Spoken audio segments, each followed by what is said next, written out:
Alright guys, so in my last video I mentioned freelance writing, and so basically that's what this video is going to be about. It's going to be a little bit about my journey, again, my struggles, and why I have ultimately decided to at least give freelance writing a shot. If you've been following me for a while, then you know in September of 2018 I quit my corporate job. It was my big girl job. It was an awesome dig. I should not have left. And of course, looking back, you always think that the grass is greener on the other side, but it's not always necessarily the truth. So I wish I could go back to that. I cannot. So I've had to just move on. And even looking back now, I say that I want to go back just because there were so many perks, but I was miserable at the end of the day. I remember watching Kristen Martin videos, watching Jenna Marissa videos, and thinking, they're making this happen for them. Why can't I do that? What is so special about them that's not special about me? They have dedication and the motivation. Is that all I need, basically, was what I was coming down to. So I took that in mind, and I knew that the hardest step to this road was going to be walking away from that job. I knew walking away from making 40-something thousand a year with a company car, with health insurance that was a bomb, dental insurance, vision insurance, if I could walk away from that, we'd be doing good. And I did walk away from that. And since then, I've worked some really crappy jobs, including my last job where I was staffing. I was so not happy. Not the environment for me. It was totally anxiety-ridden. And I'm back where I started a year ago. What am I doing with my life? So naturally, I asked my friends, my boyfriend, what their opinion was, what they think I should do, because, you know, I can't figure it out myself, so maybe someone else has a solution, right? Yeah, well, my boyfriend said, you know, what are you passionate about? And obviously, if you've been on this channel, then you know I'm passionate about writing. Even though I haven't written much in the past month because I've been so anxiety-ridden, I've been everywhere trying to figure things out, losing my mind, absolutely losing my mind. But at the end of the day, I still want to write. Like, that's what I am passionate about. So what did he say to me? Then write. And if you are a fellow writer, you know, okay, just write. Yeah, like it's that easy. It's not. Because we have all been down this avenue. We've all been like, you know, I'm passionate about writing. How do I make a living? Is it possible? Yes. Is it easy? Hell no. Making a writing living career is not easy at all. You have to figure out how to do that. Okay, you write a novel? Awesome. You're going to traditionally publish, self-publish? Like, what are you going to do? Do you really think you're going to make much money off of that? Because you're not. You have to have supplemental income. You have to have a plan. You have to figure it all out, have it organized, structured. So anyways, I say all of that, and then I found Jordan Roper, which I'm sure if you've ever looked into freelance writing, you have also found her.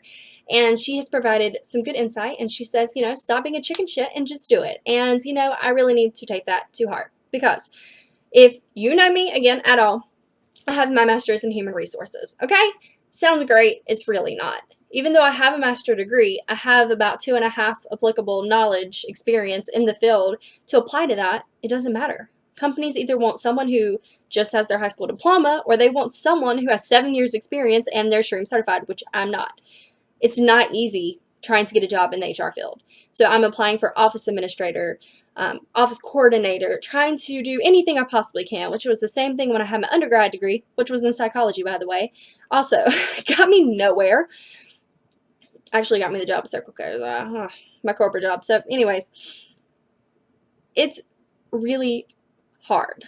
And so now I've been at this job search for about a week and a half, and I have probably applied to 70 to 100 job postings. I'm not lying, guys. And I've gotten a handful, more than a handful of rejections. I've probably gotten somewhere between 15 and 20 rejections. And they always give you some generic response about, we have someone who's more qualified, we hired internally, etc., whatever. But the point is, I'm coming to the same realization I think that Jordan Roper came to, and it's, I keep going from job to job. I was doing HR training coordinator. Then I was at a call center, which sucked, by the way. Then I was a teacher assistant. Realized I don't like kids. Funny story. And then I was doing staffing, and I've been miserable in every job.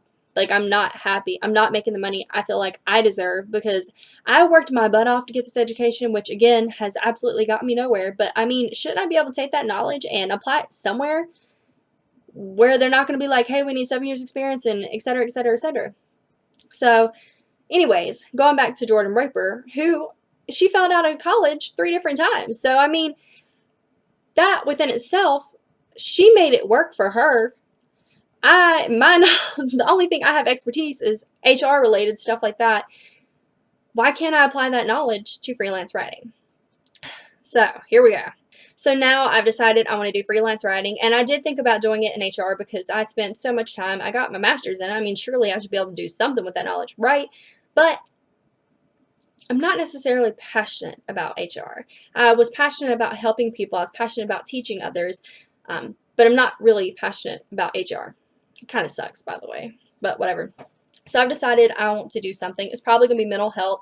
I don't know. I've spent literally the entire of today, which has probably been the past 5 hours, researching, trying to figure out what it is I want to do. So mental health is what I think I want to do because I have experience. My background is in psychology. I'm interested in people and what they do, why they do it. I'm just interested in psychology. And so the first step that I took is I made a to-do list. And it's also got bags and pointers and stuff. And I've been doing a lot of research on what freelance writing is, how to get started in freelance writing, the different types of writing projects you get for freelance writing, looking up niches. And I told you I want to do mental health, so I've had to do some extensive research into what my options actually are. Are there people looking for mental health writers? Which, believe it or not, there are. So this is me saying I still don't have my life figured out, and I guess that's okay. I guess, I don't know. I'm still applying for regular jobs. I'm going to do that every morning, but I'm also going to put some work into trying to do freelance writing because I think I can make it work. And I think that's the problem too. I keep saying I think, but I'm hesitant. I think if I just dove in, actually, no, scratch that. I know if I just dove in 110%, I would make that shit happen because I would have no other option but to make that happen. So I've got to start there. I've got to completely change my mentality. I've got to get my website back up. I want to do a mental health blog, and hopefully I actually stick with this shit. Guys, I'm so tired of going back and forth. I'm tired of working jobs where I'm absolutely miserable, things that I'm not passionate about. And I think it's time I decide my worth. I decide what I do with my days. And I think that my way there is through freelance writing. So yeah, guys, that's all I got for today. Thanks for listening to my rant. If you do freelance writing, let me know what your experience is, what your niche is, just overall everything. If you found Jordan Roper helpful, and if you haven't found her, you should go find her. She is actually super helpful. I've gotten so much information from her. And there's another, I think they're called, it's Location Rebels. I think he has provided a lot of other insightful information. So they kind of talk about different things. He goes into the like nitty gritty of freelance writing, and she's more general, in my opinion, at least from the information I've gleaned from the both of them. But anyways, they're both awesome resources, and I will put them below. And so stay tuned. I'll probably be doing some more videos on freelance writing. Do not be surprised. And somebody hold my ass accountable. That would be awesome. Okay. So I'll see you guys next time.